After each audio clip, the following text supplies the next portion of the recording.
Bab 43. Terlalu mendadak. Jangan bercanda, Sean. Mama tak suka sikapmu yang seenaknya sendiri. Bentak Vivi. Wanita paruh baya itu murka saat Sean bilang akan menikah besok. Sean gak bercanda, Ma. Sean akan menikah dengan Ryan besok pagi. Setuju atau tidak, keputusan Sean tak akan berubah. Sean memang pribadi yang sangat keras, seperti papanya. Sejak kecil, dia susah diatur, selalu bikin masalah. Tapi di balik itu semua, Sean sangat cerdas dan pantang menyerah. Dia itu anak seorang napi, jangan bikin malu keluarga. Ayahnya membunuh karena menyelamatkan kehormatan putrinya. Seorang seperti itu harusnya disebut pahlawan. Hahaha, lucu sekali. Aku kasihan sekali padanya. Dia menjaga kehormatan putrinya. Tetapi putrinya malah jadi wanita murahan. Jangan sebut Ryan seperti itu, Ma. Dia calon istriku. Dia bukan wanita seperti itu. Kalau bukan murahan, apa namanya? Demi jabatan, dia rela tidur denganmu. Atau jangan-jangan dia yang sengaja menyebarkan foto kalian agar kau menikahinya. Sean malas berdebat dengan Mama. Gak masalah kalau Mama dan Papa tidak setuju. Sean akan pergi. Sean akan meninggalkan perusahaan. Ancam Sean. Sean bukankah orang yang suka diatur? Menurutnya hanya dia yang berhak mengatur hidupnya sendiri. Tunggu Sean, panggil Jainal, Papa Sean. Apalagi Pak? Sean kesini hanya untuk mengabari Papa dan Mama. Kalau Sean mau menikah, Sean tak butuh restu kalian. Ini hidup Sean. Cuma Sean yang berhak menentukan hidup Sean. Bukan tanpa sebab Sean menjadi pembangkang. Sejak kecil, dia tak pernah mendapat kasih sayang dari orang tuanya. Papanya terlalu sibuk bekerja. Mamanya sibuk dengan teman-teman sosialitanya.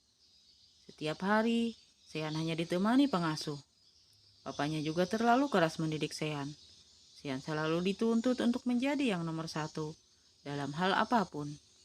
Karena hal itulah, kadang Sean melakukan cara licik agar menjadi nomor satu.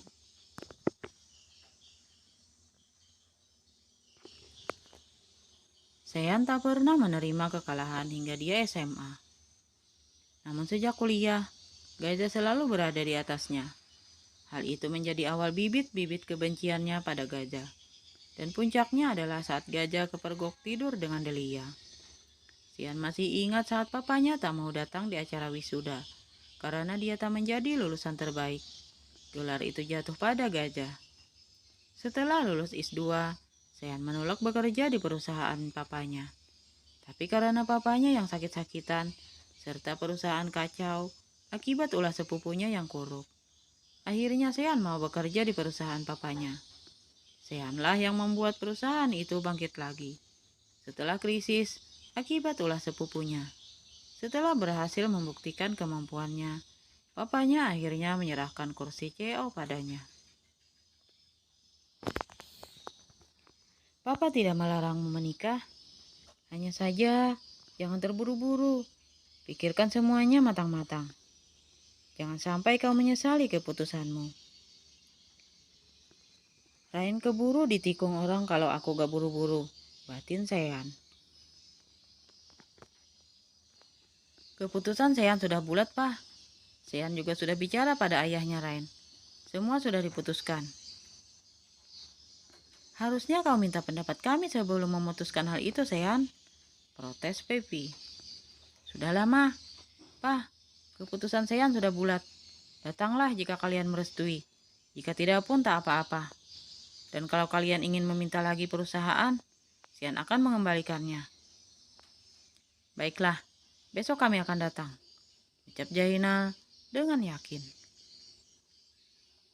Tapi Pak, Pipi masih belum bisa terima. Terima kasih Pak, Sean pulang dulu. Sean segera meninggalkannya rumah orang tuanya. Kenapa Papa setuju? Mama bisa mencarikan calon yang lebih baik untuk Sean. Sudahlah, Ma. Sejak kecil, kita sudah mengatur hidupnya. Kali ini biarkanlah dia yang memutuskan kehidupannya sendiri.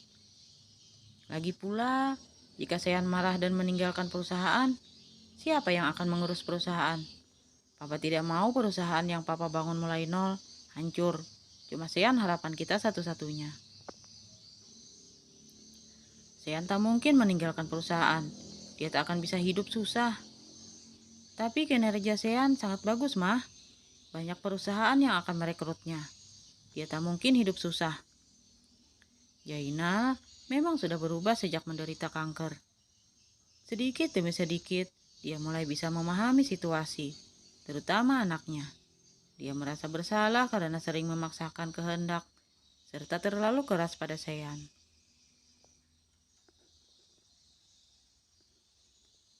Alan, pria itu menatap jam di ponselnya. Sudah jam 10 malam sekarang. Karena banyaknya masalah keluarga, dia sampai melupakan ulang tahun Amaira. Alan sudah berencana untuk datang, tapi saat ingin membeli kado, dia malah mendapat telepon dari Ryan kalau ayahnya masuk ke rumah sakit. Ditambah lagi, tiba-tiba kakaknya akan menikah dengan Sean besok. Padahal setahu dia kakaknya mau menikah dengan Gaza. Tapi kenapa dia tiba-tiba mau menikah dengan Sean? Tak ada yang menjawab pertanyaannya karena Ryan dan ayahnya bungkam. Alan merasa ada yang disembunyikan keluarganya.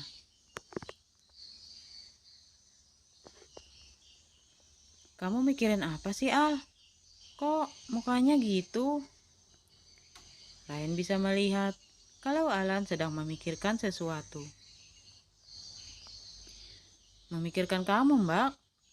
Memikirkan alasan kenapa kamu tiba-tiba mau menikah dengan pria brengsek itu. Alan masih saja dendam pada Sean. Jangan bicara seperti itu, Al. Dia calon suami Mbak. Kamu harus hormat sama dia. Tapi apa alasannya, Mbak? Kasih tahu Alan. Alan tahu yang Mbak cintai itu Mas Gajah. Tapi kenapa malah nikah sama pria itu? Al malas menyebut nama Sean.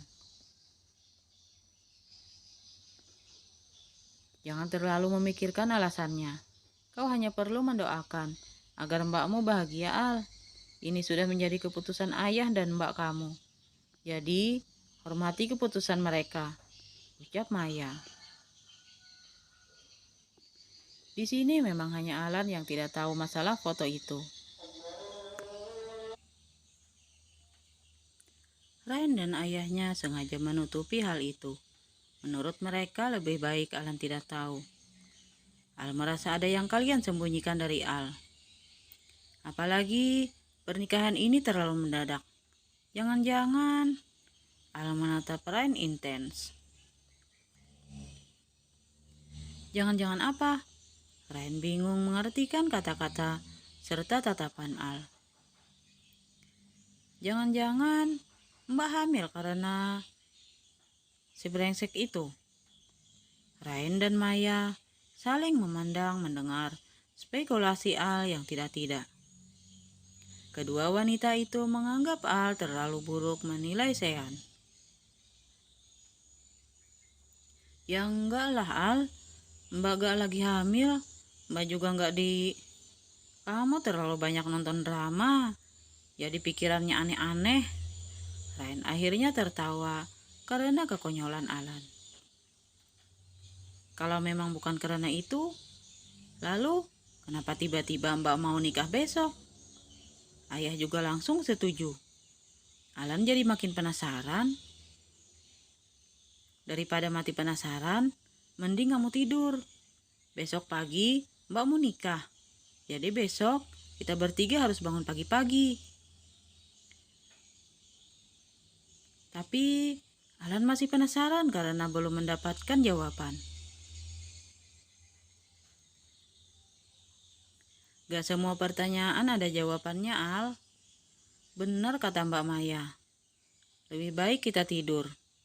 Ryan dan Maya segera membereskan meja dan meninggalkan Alan yang masih bingung mencari jawaban. Di apartemen, yang terus membolak-balikan tubuhnya. Dia terlalu bahagia hingga tak bisa tidur. Dia tak sabar ingin segera menikah dengan Rain. Otak kotornya terus saja membayangkan malam pengantin bersama Rain. Bersambung.